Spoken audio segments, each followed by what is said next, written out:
வணக்கம் மக்களே. நேற்று வீடியோவில் சொல்லியிருந்தோம் பேங்க் நிஃப்டி இன்னைக்கு இந்த ஏரியாவை தாண்டுனா என்ன நடக்கும், எங்கே வரைக்கும் வரணும்னு. இப்போ அந்த பேங்க் நிஃப்டினால இப்போ மொத்த மார்க்கெட்டுக்கும் ஆபத்தா? நிஜமாவே. ஏன்னா நேற்று வீடியோ பார்த்தவங்களுக்கு தெரியும், ஒரு க்ளூ மட்டும் விட்டுட்டு போயிருந்தேன். அதை பற்றி தனியாக வீடியோ போடலான்னு நினச்சேன். சரி, இன்னைக்கு இந்த வீடியோவோடய சேர்த்து போடலாம். ஏன்னா அவ்வளோ முக்கியமான ஒரு கட்டத்தில் இருக்குது. ரைட். நிஃப்டி இன்னைக்கு ஒரு அருமையான ஆங்கரை போட்டிருக்கு. ஒரு ஒரு என்ன நங்கூரத்தை பாய்ச்சிட்டார் அவர். ஸோ இந்த இடம் வந்து ஒரு சேஃபான ஒரு இடம். ஸோ 23,800க்கு கீழே க்ளோஸ் ஆனால் தான் இனிமேல் பயப்படணும். அப்படி இல்லாட்டி நம்ம 25,200 to 400 எதிர்பார்க்கலாம். இது நம்ம ஏற்கனவே மார்க்கெட் மேலே போக போகுதுன்னு இப்போ சமீபத்தில் சின்ன ரேலியில் போக போகுதுன்றத நம்ம திரும்ப திரும்ப சொல்லிட்டு இருக்கோம். ஆனால் இந்த சின்னதாக கரெக்ஷன் வந்தது அது யூஸ்வலாக வரக்கூடிய விஷயம். ஏன்னா கிட்டத்தட்ட 22,000 பக்கத்தில் 22,500 ஏதோ வந்தது இல்லையா, 22,300 பக்கத்தில் வந்தது. கரெக்ட். வந்துட்டு அங்கேருந்து 24,500 வரைக்கும் 600 வரைக்கும் போனது. அதனால ஒரு சின்ன ஒரு ப்ரீத்திங் தேவைப்படும், எடுத்திருக்கு. அது வரைக்கும் கரெக்டு. ஆனால் இப்போ வந்து இன்னைக்கு ஃபார்ம் ஆன அந்த பாட்டம் இருக்கு இல்லையா, 23,800, அது ரொம்ப ரொம்ப க்ரூசியலான சப்போர்ட்டு. ஏன் அப்படின்னா அங்கே தான் வந்து நிற்கிறாரு நம்ம பேங்க் நிஃப்டி. நேற்றே நான் சொன்னேன் 54,400ங்க இதோட டார்கெட்னு. ஆக்சுவலி நான் ஒரு சும்மா ரவுண்டாக சொன்னேன் 400ன்னு. 424 டார்கெட் அது அங்கே வர வேண்டியது இருந்தது. ஆனால் சார் நான் 54,440 வரைக்கும் வந்துட்டு திரும்பிட்டார் சார். 55,000 பாயிண்டில் வந்து ஒரு 15 பாயிண்ட் 16 பாயிண்ட் ஒரு முக்கியமான விஷயமானா, எஸ், முக்கியமான விஷயந்தான். டார்கெட் வந்து எப்பயுமே க்ளீனாக போகும். நேற்றே சொன்னோம் மார்க்கெட்னா டிசிப்ளின் அப்படின்னு. ஸோ அதை மிஸ் பண்ணிவிட்டு இன்னைக்கு ரெக்கவர் ஆகிருக்காரு. இவரும் நங்கூரம் போட்டிருக்காரு. சரி, இதில் என்ன இருக்குது? Dangerous fellow. இந்த வடிவேல் ஸ்டைலில் எழுதினேன் டேஞ்சரஸ் ஃபெல்லோவை. இதில் என்ன அப்படி என்ன ஆபத்து இருக்குது அப்படின்றது ஒன்றும் இல்லைங்க. இந்த கேப் டவுன் வந்து 54,146க்கு கீழே ஒருவேளை நாளைக்கோ நாளை கழிச்சோ மீன் அடுத்த ட்ரேடிங் டேயோ இல்லை அதுக்கு அடுத்த ட்ரேடிங் டேயோ 54,146க்கு கீழே கேப். இப்போ 54,863 இருக்கா. ஒரு எக்ஸாம்பிளுக்காக ஒரு ஒரு இதுக்காக சொல்கிறேன். ஒரு என்ன சொல்கிறது, ஒரு க்ரைட்டீரியா ஒரு கேஸ் ஸ்டடியாக வச்சுக்கோங்க. கேஸ் ஸ்டடியாக இப்போ நாளைக்கு அடுத்த ட்ரேடிங் டேயில் திங்கக்கிழமை 54,500ன்னு க்ளோஸ் ஆகுதுன்னு வச்சுக்கோங்களேன். ஒரு பேச்சுக்கு 500 க்ளோஸ் ஆகிடுச்சு. இப்போ கீழே லோ உடைக்கலாம். லோ உடைக்காமல் மேலே போச்சு, கீழே வந்துச்சு. ஏதோ நான் மண்டே வந்து 54,500 க்ளோஸ் ஆகிடுச்சு. டியூஸ்டே வந்து ஓப்பன் 54,145 அப்படின்னு ஓப்பன் ஆயிடுச்சு. ஓப்பன் ஆகிட்டு கீழே போயிட்டு திரும்ப மேலே 54,146 உடைக்கலை அப்படின்னா, ஓகே, 146 இல்லை, சாரி, இங்கே வந்து கேப் டவுன் வந்து 54,146க்கு கீழே இருக்கணும். அங்கேருந்து கீழே சல்லுன்னு வந்துருச்சுன்னு வச்சுக்கோங்க. அப்போ நான் மொத்த மார்க்கெட்டையும் காலி பண்ணி விட்டுரும். ஏன்னா இதுக்கு ஹெவி வெயிட்டேஜ் செக்டர்னால் நிஃப்டியை பெருசாக ரன் பண்ணிகிட்டு இருக்கதே பேங்க் நிஃப்டி தான். அதுக்கப்புறம் தான் நம்ம ஐடி செக்டார் வரும். அப்புறம் இந்த ரெண்டும் செக்டார் இல்லாமல் தனியாளாகவே ஹேண்டில் பண்ணுறது ரிலையன்ஸ் இண்டஸ்ட்ரீஸ். ஏன்னா வெயிட்டேஜ் கொஞ்சம் ஜாஸ்தின்றதுனால.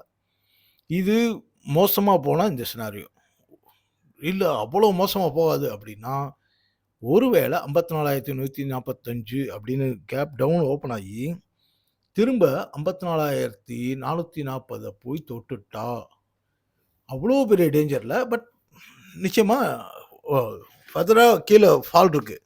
ஆனால் நான் சொல்கிற டேஞ்சர் என்னென்னா, நம்ம சொல்லுவோம் இல்லையா, பெரிய பேனிக் செல்லிங் வரும், பெரிய கரெக்ஷன் வரும், இல்லை ஒரு ஜியோ பாலிட்டிக்ஸில் ஏதோ ஒரு பெரிய பேட் நியூஸ் வரப்போகுது, இல்லை இந்தியன் மார்க்கெட்டுக்கு ஒரு பெரிய பேட் நியூஸ் வரப்போகுது அப்படின்னு அர்த்தம். இந்த சினாரியோ புரிஞ்சுன்னா தெரியும். இதுக்கு வந்து டெக்னிக்கலா நான் வழக்கமா டெக்னிக்கலா நேம் சொல்ல மாட்டேன். ஏன்னா, அது தேவையில்லாம நெறைய பேர குழப்பும். இருந்தாலும் இவ்வளோ கதை சொல்லியாச்சுல, அந்த ஒரு பேர் சொல்றதுல என்ன இருக்கு அப்படின்னு. ஒரு பேர் இல்ல 2 பேர் இருக்கு இதுக்கு. ஒண்ணு ஐலேண்ட்ன்னு சொல்லுவாங்க. இன்னொன்னு அபாண்டன் சைல்டு அப்படின்னுவாங்க. இது கொஞ்சம் பெரிய சைல்டுன்னு வச்சுக்கங்களேன். ஆக்சுவலி அபாண்டன் சைல்டு ஐலேண்ட்னா சின்ன சின்னதா இருக்கும். பட் இது ரொம்ப பெருசா இருக்கு. அதனாலேயே டேஞ்சரஸும் பெருசா இருக்கலாம்.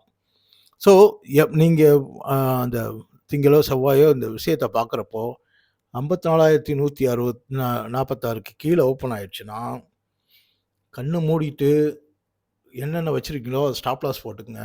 அப்படி இல்லாட்டி ஹெட்ஜிங் போட்டுக்கங்க. அது ரொம்ப சேஃப். ஏன்னா, இது எப்பயுமே பாசிட்டிவ் மோட்ல வந்து நம்ம நெறைய கதை சொல்லணும்னு அவசியம் இல்ல. நானும் அப்படிதான். பாசிட்டிவ் மோட்ல வந்து நெறைய டெக்னிக்கல்லாம் பேச மாட்டேன். ஏன்னா, அது மார்க்கெட் எப்படியும் நம்ம இந்தியன் பையர்ஸ பொறுத்தவரைக்கும் என்னன்னா, பை அண்ட் செல்லர் தான். மோஸ்ட்லி. செல் அண்ட் பையர் வந்து ரொம்ப குறைவு. அதாவது ஷார்ட் போறவங்க ரொம்ப குறைவு. என்ன மாதிரியான சிலர் மட்டும் அந்த வேலைய செய்வோம். இப்ப சமீபத்தில இந்த ஆப்ஷன்ல போய் நெறைய பேர் நாசமா போறாங்க. அது வேற விஷயம். அது என்னன்னே தெரியாம அதுக்குள்ள போய் தலைய குடுத்து பண்ணிட்டு இருக்காங்க. அவங்கள விட்டுருவோம். நான் சொல்றது ஜென்ரலா வந்து அ பை அண்ட் செல்லர் தான் நெறைய இருக்காங்க. அதனால அந்த டைம்ல மார்க்கெட்ட பத்தி பேச வேண்டிய அவசியமே இருக்காது. ஏன்னா மக்கள் ஏதோ வாங்கி வைப்பாங்க. அதுவா மேல போகும். வித்துருவாங்க. அது அவங்கனால நடந்ததா நெனச்சுக்குவாங்க. ஷார்ட் போறதுக்கு நல்ல டெக்னிக்கல் நாலேட்ஜ் வேணும். அதனால ஒருவேள 54,145க்கு கீழ மார்க்கெட் ஓப்பன் ஆயிடுச்சுன்னா, ஐ மீன் பேங்க் நிஃப்டி சொல்லல. பேங்க் நிஃப்டி அப்படி ஓப்பன் ஆயிடுச்சுன்னா, என்னென்னலாம் ஸ்டாக் வச்சிருக்கீங்களோ கவனமா வச்சுக்கங்க. அதனால பெரிய செல்லிங் வர்றதுக்கு, மார்க்கெட்டுக்கே பெரிய செல்லிங் வர்றதுக்கு சான்ஸ் இருக்கு. இதனால தான் அந்த டைட்டில வந்து அப்படி வச்சேன். பேங்க் நிஃப்டினால மார்க்கெட்டுக்கு ஆபத்தான்னு. நிஜமாவே இதுதான் விஷயம். ரைட்டு. நெறைய பேர் வந்து இதில கேட்குறீங்க. அ அவங்களுக்கு அ அந்த அதுக்கப்புறம் ஃபர்தரா வந்து டீட்டெயில்ஸ் கேட்க தெரியலையா? இல்ல விருப்பம் இல்லையான்னு தெரியல. 9677386773 இந்த நம்பருக்கு யாராவது கிளாஸ்க்கு வேணும்னா இது பண்ணுங்க. வழக்கமா ஒரு டயலாக் விடுவேன். அது எங்க மக்களுக்கு பழைய மக்களுக்கு தெரியும். எங்க ஊர் பக்கம் ஒரு பழமொழி சொல்லுவாங்க. "எமனுக்கு 7 பிள்ளை குடுத்தாலும், உசுரோட ஒரு பிள்ளைய குடுக்க மாட்டான்டா அவன்" அப்படின்னுவாங்க. நம்ம மார்க்கெட்ல எவ்வளவோ லாஸ் பண்ணிட்டு இருப்போம். ஆனா, காசு குடுத்து படிக்க மாட்டோம். இப்ப உடனே ஆள் பிடிக்கிறதுக்கு டயலாக் பேசுறேன்னு நினைக்க வேணாம். நீங்க எங்கேயாவது படிங்க. நீங்க படிக்காம மார்க்கெட்ல ஜெயிக்கவே முடியாது. நான் எவ்வளோ வேணா பந்தயம் கட்டிக்கங்க. படிக்காம இந்த தொழில கத்துக்காம உங்களால மார்க்கெட்ல ஜெயிக்க முடியாது. ஒரு ஆப்ஷன வாங்கி மாசத்துக்கு ஒரு ஆப்ஷன் வாங்கி லாஸ் பண்ணாலும் பண்றீங்களே தவிர, வருஷத்துக்கு ஒரு தடவ பே பண்ணி படிக்கணுன்ற இன்ட்ரெஸ்ட் உங்களுக்கு வர்றதில்ல. பரவால்ல. வரவங்க என்கிட்ட படிக்கணும்னு அவசியம் இல்ல. எங்கேயாவது படிங்க தயவுசெய்து. ஏதோ ஒரு அ ஸ்ட்ராட்டஜிய படிச்சு, இல்ல ஏதோ ஒரு டெக்னிக்கல் காம்போவ படிச்சு ட்ரேட் பண்ணுங்க. ஸோ இன்ட்ரெஸ்ட் இருக்கவங்க வாட்ஸ்அப்ல கான்டாக்ட் பண்ணுங்க. ID safe close. இன்னைக்கு மார்க்கெட்ல இவ்வளவும் நடந்து சார் மட்டும் தான் பாசிட்டிவா க்ளோஸ் ஆயிருக்காரு. நாம இது என்ன எதிர்பார்த்தோம்னா 30,000 த்துலருந்து அந்த ஒரு 250 பாயிண்ட் முன்ன பின்ன இருக்கும்னு நெனைச்சோம். ஆனா சார் 29,540 என்னமோ வரைக்கும் போனாரு. போயிட்டு மார்க்கெட் மறுபடியும் ஒரு சின்ன பேனிக் செல்லிங் வந்தோனே அடிச்சு எடுத்துட்டு வந்துட்டாங்க. ஆனா இது வந்து சேஃப் க்ளோஸு.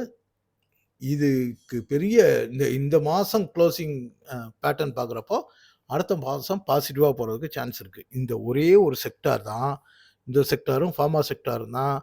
ஒருவேள மார்க்கெட் அடுத்த மாசம் அடிச்சாலும், தாங்கி பிடிக்கிறதுக்கு இப்பொழுதைக்கு இவங்க 2 பேர் தான் இருக்காங்க. அந்த ஒரு ஆறுதலோட, நம்ம சந்தோஷத்தோட அடுத்த ஸ்டெப்புக்கு போலாம். ஆட்டோ, பேங்க் நிஃப்டி எப்படி இருக்கோ, அதே மாரி தான் வரும். கரெக்ட்டா பாருங்க இந்த ஏரியால சப்போர்ட் போட்டிருக்காரு. இன்னும் இவரு பேங்க் நிஃப்டியோட கொஞ்சம் பெட்டரா இருக்காரு. பேங்க் நிஃப்டி அளவுக்கு ரொம்ப ஷார்ப்பா பயமுறுத்துற மாதிரி இல்ல. இன்னொரு விஷயம் என்னன்னா, இன்னைக்கு நல்ல ஒரு அ அ பையிங் குடுத்துட்டாரு. ரெக்கவரி குடுத்துட்டாரு. பேங்க் நிஃப்டியும் குடுத்தாலும், ஆனா இந்த அளவுக்கு இல்ல. மெட்டல் மெட்டல் ஷார்ட் டெர்ம்க்கு செல்லிங் ரெடி ஆயிட்டாரு. ஸோ இந்த மாசம் முடியிறப்போ அவரோட கதைய ஆரம்பிச்சுட்டாரு. அடுத்த மாசம் செல்லிங் மாசமாக இருக்கிறதுக்கு ஷார்ட் டெர்ம்க்கு நெறைய சான்ஸ் இருக்கு. அதனால இந்த ஸ்டாக் வச்சிருக்கவங்க கவனமா இருங்க. ஆனா ஓவராலா லாங் டெர்ம் புல்லிஷ் தானே. அப்ப அடுத்த மாசம் மேல போறப்போ பார்த்துக்கலாம். அப்படி இல்ல. இப்போ 12,800 இருக்கா? இது வந்து 11,800 வரைக்கும் கூட வரலாம். 1000 பாயிண்ட்ன்றது கிட்டத்தட்ட ஒரு 10% கீழ இறங்கும். அப்போ உங்க ஸ்டாக் வந்து குறைஞ்சது ஒரு 5லேருந்து 6% இறங்கலாம். ஸோ அந்த மாதிரி நேரத்தில் நீங்கள் என்ன பண்ணலாம், ஹெட்ஜிங் போய்க்கலாம் அல்லது வித்துட்டு வாங்கிக்கலாம். இல்லை பேரலாக வேறு ஏதாவது ஒரு ஸ்டாக்கை ஷார்ட் போய் இதே ஸ்டாக்கில் ஃப்யூச்சரில் ஷார்ட் போய் ஹெட்ஜிங் போட்டுக்கலாம். அல்லது அதே செக்டாரில் நீங்கள் வச்சுருக்க ஒரு ஸ்டாக்குக்கு தவிர வீக்காக இருக்கக்கூடிய ஒரு ஸ்டாக்கில் ஷார்ட் போய் ஹெட்ஜிங் போய்க்கலாம். இது மெட்டலுக்கானது. எஃப்எம்சிஜி நேற்று நம்ம சொன்னோம், அதாவது ஒரு 4 நாளாக சொல்லிட்டு இருந்தோம் இல்லையா, இங்கே வந்து ஒரு ஃபைட் ஃபார் 51,143ன்னு சொல்லிட்டு இருந்தோம்.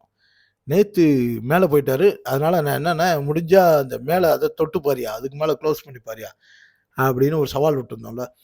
ஆக்சுவலி அவரால் அது முடியலை. திரும்பவும் இன்றைக்கி அந்த 51,143 பயங்கர சண்டை நடந்தது. க்ளோசிங் வந்து 51,072, அதாவது 51,143 கீழே க்ளோஸ் ஆனதுனால இவர் ஃபர்தராக மேலே போகிறதுக்கு சிக்னல் கொடுக்கவில்லை. இந்த மாதம் ஃபுல்லாக அவர் ரேலி முடிஞ்சிருச்சு. அது பியர் ரிலீஃப் ரேலி. நம்ம போன மாதம் சொன்னோம் நல்ல ஓவர் சோல்ல இருக்குது, அதனால் ரெக்கவர் ஆகிறதுக்கு நிறைய சான்ஸ் இருக்குன்னு. இந்த மாதம் ஆகிட்டார். க்ளோசிங் வந்து பாசிட்டிவாக இல்லை, அதாவது புல்லுக்கு பாசிட்டிவாக இல்லை. சரி, இது என்ன சார் நிஜமாக ஏதாவது ஒரு நம்பரை சொல்கிறீங்க அதுக்கு மேலே அப்படின்னா, அதுக்காகவே இன்றைக்கி இந்த ஒரு 15 மினிட் சார்ட் எடுத்துகிட்டு வந்தேன். 51,140. அது எனக்கு இந்த கோடு வந்து கொஞ்சம் முன்ன பண்ண வந்துருச்சு வேகமாக போகிறதுக்கு. இந்த ஜோன் பார்த்துங்க, இதுதாங்க 51,140 to 45 அந்த ரேஞ்சில் இருக்குது. எப்படி முட்டிகிட்டு இருக்காங்க பாருங்கள். ஒவ்வொரு முறையும் இங்கே உடைக்க பார்த்துருக்காங்க. இங்கே உடைச்சாரு, கீழே வந்துட்டார், திருப்பி உடைச்சி கீழே வந்தார், மேலே க்ளோஸ் பண்ணியிருக்காரு. ஆவரேஜ் க்ளோசிங்கில் வந்து 51,070 அந்த மாதிரி வந்துருச்சு. பாருங்கள், இந்த இந்த இங்கே முட்டுறது, அதாவது இதை பிரேக் பண்ணதும் சரி, இதை பிரேக் பண்ணதும் சரி இங்கே. அப்புறம் இந்த ஜோன் ஃபுல்லாக இங்கே வரைக்கும் பாருங்கள். இந்த 51,140 to 50ன்னு வச்சுங்களேன். இந்த ஜோனில் தான் டக் ஆஃப் ஆர் நடந்துகிட்டே இருந்தது. அதனால தான் சொல்கிறது, கரெக்டாக நம்ம டெக்னிக்கல் வந்து எப்பயும் வேலை செய்யும். நம்ம டெக்னிக்கலில் உலகத்தில் எல்லா டெக்னிக்கல் விஷயங்களும் வேலை செய்யும். நாம் அதை புரிஞ்சுக்கிட்டோன்னா அவர் நம்மளை கரெக்டாக கூட்டிகிட்டு போவார். அது இன்னும் கூட சொல்லணுன்னா, நல்லா மேலே போயிட்டு இருந்தார். இது 15 மினிட் சார்ட் டெய்லின்றதுனால நல்லா மேலே போயிட்டு கீழே வந்துட்டு திடீர்னு ஒரு நல்ல ரைஸ் பண்ணி மேலே போயிட்டார். போனாலும் ஹெவி செல்லிங் பாருங்கள் இந்த இடத்துல, இந்த ஸ்டிக்கை பாருங்கள். அப்போது அப்படியெல்லாம் நீ எல்லாம் மேலே போயிட முடியாதுன்னு கரடி காலை பிடிச்சி இழுத்துட்டே வந்துருச்சு. இழுத்துட்டு வந்து நேராக 140 கீழே தான் கொண்டு வந்து விட்டுட்டு, சரி ரைட்டுப்பா நான் தோத்துட்டேப்பான்னு இன்னும் 2 பேர் அடிக்க, மறுபடியும் வீம்புக்கு சண்டையை போட்டு மேலே போவேன். ஸோ இந்த இடத்துல பெரிய டக் ஆஃபர் ஆகி நான் சொல்கிற ஏரியாவில் முடியா அப்படின்ட்டு கரடி ஜெயிச்சிட்டாரு. Pharma good க்ளோஸுங்க. அடுத்த மாதத்துக்கு ஒரு ஸ்டார் அப்படின்னு எதிர்பார்த்தோம். எதிர்பார்ப்புக்காகவே ஸ்ட்ராங்காக க்ளோஸ் ஆகிட்டார். ஸோ ஃபர்தராக ஒரு ரேலியை அடுத்த மாதம் எதிர்பார்க்கலாம். இதில் இருக்க ஸ்டாக்ஸ் எல்லாம் ரெடியாக இருங்க, ஸ்டாக்ஸை வாங்கிக்கோங்க. இந்த மாதம் இவருக்கு இது முடிஞ்சிருச்சு. இந்த இடத்துல நம்ம ஒரு நம்பர் சொல்லியிருந்தோம். அது 40, அதை நோட் பண்ணி வச்சேன், மறந்துட்டேன். 41,780 870ன்னு நினைக்கிறேன். அந்த ஜோனுக்கு மேலே அவனால் போய் நிற்க முடியலை. நிற்க முடியாமல் செல்லிங் வந்து வந்தாச்சு. அதனால் இது பாசிட்டிவாக இருக்குது. ஆனால் இப்பொழுதைக்கு அடுத்த மாதம் வந்து அவ்வளோ பாசிட்டிவாக இருக்க சான்ஸ் இல்லை. ஏன் இது அவ்வளோ சொல்கிறேன்னா, இன்றைக்கி ரிலையன்ஸ் பாசிட்டிவாக வந்துருச்சு கீழே விழுந்து. அவர் அவ்வளோ பாசிட்டிவாக வந்துமே அவரால் வந்து ஒரு மேலே போய் ஸ்ட்ராங்காக க்ளோஸ் ஆக முடியல. டெய்லியில் இவ்வளோ தான் இது பண்ண முடிச்சு. ஈவன் அந்த கேப்பை கூட ஃபில் பண்ணல. அந்த அளவுக்கு ஆயிடுச்சுன்னா அப்போ அங்கே வந்து செல்லிங் இருக்குன்னு அர்த்தம். அடுத்த மாதம் ப்ராஃபிட் புக்கிங் நிச்சயமாக வரும். எனர்ஜி செக்டர் இருக்கவங்க கவனிச்சுக்கோங்க. கோல்டு 45, 43 வராமல் இவர் திரும்புகிறாரே அப்படின்னு அன்றைக்கி கூட வருத்தப்பட்டோம் இல்லையா, இந்த இந்த நாளில். அது நேற்று வந்து அவர் 45, 10, 20 அந்த ரேஞ்சுக்கு வரைக்கும் வந்துட்டு இன்றைக்கி சார் ரெக்கவர் ஆக ஆரம்பிச்சிட்டாரு. இது தாங்க சொல்கிறது. இன்னொன்று சொல்லியிருந்தோம் ஞாபகம் இருக்கா, மார்க்கெட் வந்து 4,700 பக்கத்தில் இந்த மாதம் க்ளோஸ் ஆகணும். ஐ மீன் நாளைக்கு, சாரி இன்றைக்கி தானே, இன்றைக்கி இந்த ஏரியாவில் க்ளோஸ் ஆகணும்ல. இப்போ 4,634 இருக்கா, 39 இருந்தது. ஸோ இது நெருக்கி 4,670 to 4,700க்குள்ளே க்ளோஸ் ஆகும். ஸோ இவ்வளோ பெர்ஃபெக்டாக இன்டர்நேஷ்னல் மார்க்கெட்டுங்க. அப்போ இந்தியன் மார்க்கெட்னா கூட நீங்கள் சொல்கிற மாதிரி ஒரு ஸ்டாக்கை போய் யாராவது மேனிப்புலேட் பண்ணலான்னு நினைக்கலாம். இன்டர்நேஷ்னல் மார்க்கெட்டில் யார் மேனிப்புலேட் பண்ண முடியும்? அப்போ அவ்வளோ பெரிய ஆள், அவ்வளோ பெரிய நாடே கிடையாது. ஈவன் அமெரிக்காவே தனிப்பட்ட முறையில அவன் காச போட்டு பண்ணா கூட இத மேனிபுலேட் பண்ண முடியாது. ஸோ, அப்போ கரெக்ட்டா இங்க வரைக்கும் வந்துட்டு ரி ரிட்டர்ன் ஆகுறாரு. அப்போ மார்க்கெட் எவ்வளோ பெர்ஃபெக்ட்டா எவ்வளோ டிசிப்ளினா இருக்குன்னு பார்த்துக்கங்க. ஃபைனலி ஆ நேத்து நம்ம சொல்லியிருந்தோம். அந்த 7 தாண்டுச்சுன்னா 7ஆ 102.7 தாண்டுச்சுன்னா 110 வரைக்கும் போணும்னு. இன்னைக்கு போயிட்டாரு அவரு. 110 போய் தொட்டுட்டு, இப்போ 104.5ல 85ல இருக்காரு. இன்னைக்கு க்ளோஸ் 101ல க்ளோஸ் ஆகலாம். மந்த் எண்டுன்றதுனால சொல்றேன். ஸோ, இவரும் ப்ராப்பரா டிசிப்ளினா தான் இருக்காரு. ஆனா ஒரே ஒரு விஷயம், இன்னும் பாசிட்டிவ் மோடுக்கான விஷயம் இருக்கு. அதாவது இந்த இந்த வேவ வச்சு சொல்றேன். லைட்டா இருக்கு. நமக்கு ஏற்கனவே நம்ம சொல்லியிருந்தோம். அ 119 ஒரு டார்கெட் ஒண்ணு பெண்டிங் வச்சிருக்காரு அப்படின்னு. அத முட்டிட்டு வரப்போறாரா? இல்ல இதையே டபுள் டாப்பா எடுத்துட்டு வரப்போறாரான்னு தெரியல. ஏன்னா இந்த ஏரியா வந்து இப்போ அ ரிஸ்கியான ஏரியா. இதுக்கு மேல போயி ஏதாவது குளோசிங் அது மாரி ஆச்சுன்னா, ஃபர்தரா பெரிய இஷ்யூ வரப்போகுதுன்னு அர்த்தம். பட் டெக்னிக்கலா விட்டுட்டு ஃபண்டமென்டலா பார்த்தோம்னா, யுஏஇ வந்து ஓபெக்க விட்டு வெளிய வராரு. அப்ப என்ன ஆகும் அப்படின்னா, ஓபெக்க விட்டு வெளிய வர்றாரு அப்படின்னா, இனி ஆயில் பிரைஸ வந்து அவர் இஷ்டத்துக்கு அவரு மார்க்கெட்ல விப்பாரு. ஏற்கனவே ரஷ்யா அந்த மாரி பண்ணிட்டுருக்கு. பிரைஸ் கண்ட்ரோல்ல ஓவராலா உடைய ஆரம்பிச்சுருவாங்க. எனக்கு என்னமோ இந்த இந்த இந்த பிரச்சனையில வந்து அதிகமா பாதிக்கப்பட போறது அமெரிக்கான்னு தான் நெனச்சுட்டு இருந்தேன். ஆனா, எனக்கு என்னமோ சவுதி மாரி தெரியுது. ஏன்னா, அவரு வந்து நெறைய புகைச்சுக்கிட்டே வர்றாரு. ஆ சரி பார்க்கலாம். ஸோ, வேற ஏதாவது விஷயம்னா கமெண்ட்ல சொல்லுங்க. நாளைக்கு முடிஞ்சா மந்த்லி ஸ்டிக்க வச்சு மந்த்லி இதில வந்து ப செக்டார் வைஸாவும் அப்புறம் ஸ்டாக்கும் ஏதாவது சொல்ல முடிஞ்சா சொல்றேன். அதுக்கு முன்னாடி ஏதாவது டவுட் இருந்துச்சுன்னா கேளுங்க. கிளாஸ்க்கு இருக்கவங்க தாராளமா வாட்ஸ்அப் பண்ணுங்க.